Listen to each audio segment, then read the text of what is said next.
Hey guys, in this video I'll show you how to add a grid in Framer. Now the first thing I want you to do is just go ahead and select the section. Okay, you want to add a grid to, so I'll select this section as you can see, and then here on the right hand panel you see the properties, right? So just scroll until you see layout. Now here under type you'll see the option grid.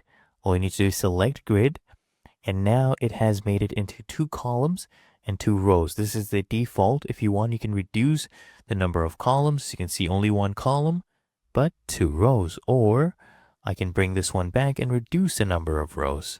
Okay, there we go. I have done that. Now I only have 1 row but 2 columns. You can also change the gaps. You can add padding as well if you would like. But otherwise, that is how you add a grid in Framer. Really that easy and simple.